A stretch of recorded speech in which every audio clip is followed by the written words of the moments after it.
Work చేసుకుందామని laptop open చేస్తే నా మౌస్ ఏమో వర్క్ అవ్వటం లేదు. బ్యాటరీస్ అయిపోయాయేమో అని చేంజ్ చేశా, అయినా వర్క్ అవ్వలేదు. ఇలా కాదులే అని కొత్త మౌస్ తీసుకుందామని ఫ్లిప్కార్ట్ మీద నా అన్వేషణ మొదలుపెట్టాను. చాలా సస్పెన్స్ తర్వాత ఈ మౌస్ అయితే నన్ను చాలా అట్రాక్ట్ చేసింది. దీని నేమ్ వచ్చేసి ఆర్కిటిక్ ఫాక్స్. నన్ను చాలా అట్రాక్ట్ చేసింది. యూనిక్ డిజైన్తో స్టైల్గా ఉంది. ప్రైస్ ఏమో ఒక 700 దాకా ఉంది. ఇంకా రివ్యూస్ రేటింగ్స్ మొత్తం చూసి ఏదైతే అదైందిలే అని ఆర్డర్ చేసేసా. దీంట్లో ఆరెంజ్, గ్రే, గ్రీన్, బ్లూ చాలా కలర్స్ ఉన్నాయి. గ్రీన్ కొందామని ఓపెన్ చేసిన నేను బ్లూ అయితే ఆర్డర్ పెట్టేశాను. బ్లూ కలర్ కూల్గా అనిపించింది. ఇలా ఆర్డర్ పెట్టంగానే అలా వచ్చేసింది. ఇలా ఆర్డర్ వచ్చినప్పుడు ఫాస్ట్గా ఓపెన్ చేయకుండా ఉండలేను, అది నా బలహీనత.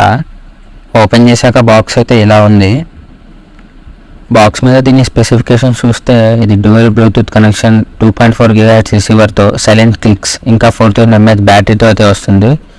ఇన్బిల్ట్ మౌస్తో పాటు USB to Type-C charging cable కూడా ఇస్తున్నారు. ఇదే ఆ కేబుల్ అయితే పర్లేదు, బాగానే ఉంది. ఇంకా మౌస్ అయితే చూసేద్దాం. చూడటానికైతే ఇలా ఉంది. పట్టుకోగానే అయితే నాకు లుక్ అండ్ ఫీల్ చాలా బాగా అనిపించింది. చాలా ప్రీమియంగా అనిపించింది పట్టుకోగానే. వెయిట్ కూడా అంత లేదు. దీని వెయిట్ వచ్చేసి 76 grams ఉంది. సో ఇది ప్లాస్టిక్ బిల్ట్, కానీ ప్రీమియంగానే అనిపిస్తుంది. అంత చీప్ క్వాలిటీ ప్లాస్టిక్లో అయితే ఏం అనిపించలేదు. బాగానే డిజైన్ చేశారు. అండ్ క్లిక్స్ కూడా చాలా సైలెంట్గా ఉన్నాయి. సౌండ్ కూడా రావట్లేదు, చాలా తక్కువ సౌండ్ వస్తుంది. ఇంకా ఈ స్క్రోల్ 2 బటన్స్ అయితే ఇచ్చారు. ఈ 2 బటన్స్ ఎలా వర్క్ అవుతాయో చూద్దాము. మౌస్ లోపల ఉంది రిసీవర్. దీన్ని ఎలా తీయాలో అనుకున్నాను, కానీ చాలా యూనిక్గా అనిపించింది.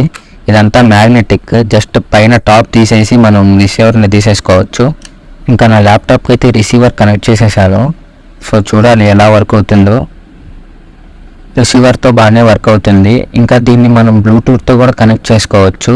సో రిసీవర్ పోయినా మనకేం ప్రాబ్లం అవ్వదు. సో బ్లూటూత్ కనెక్ట్ చేసుకొని బ్లూటూత్తో కూడా మనం మౌస్ అయితే యూజ్ చేసుకోవచ్చు. ఇంకా ఈ బటన్స్ జోలికి వస్తే ఈ ఫస్ట్ బటన్ అనేది మనకి మౌస్ ఎంత ఫాస్ట్ కావాలి, ఎంత స్లోగా కావాలనేది మనం అడ్జస్ట్ చేసుకొని పెట్టుకోవడానికి ఫస్ట్ బటన్ అయితే యూజ్ అవుతుంది. ఇంకా ఈ సెకండ్ బటన్ వచ్చేసరికి మినిమైజ్ చేసుకోవడానికి యూజ్ అవుతుంది. మన ట్యాప్స్ అన్నీ ఒకేసారి మనం మినిమైజ్ చేసుకోవచ్చు, ఇంకా ఓపెన్ చేసుకోవచ్చు. సో ఈ సెకండ్ బటన్ అయితే ఇలా యూజ్ అవుతుంది. దీనికి సెన్స్ అయితే ఏం చేంజ్ చేయాల్సిన అవసరం లేదు, జస్ట్ ఛార్జింగ్తో ఇది వర్క్ అవుతుంది. వాళ్ళు ఇచ్చిన USB కేబుల్తో మనం ఛార్జ్ చేసుకోవాలి. సో ఛార్జ్ చేస్తూ కూడా మనం ఇది యూస్ చేసుకోవచ్చు. కొన్నిటికి కింద ఉంటుంది. సో వీళ్ళు ఫ్రంట్ ఇచ్చి చాలా మంచి పని చేశారు. ఛార్జ్ చేస్తూ కూడా యూస్ చేసుకోవచ్చు మనం ఈ మౌస్ని. Charging indication and battery levels కూడా చూపిస్తుంది ఈ mouse. That's all for today. ఈ మౌస్ మీకు ఎలా అనిపించిందో కామెంట్ చేయండి. వీడియోని లైక్ చేయండి, షేర్ చేయండి. Please support, don't forget to subscribe.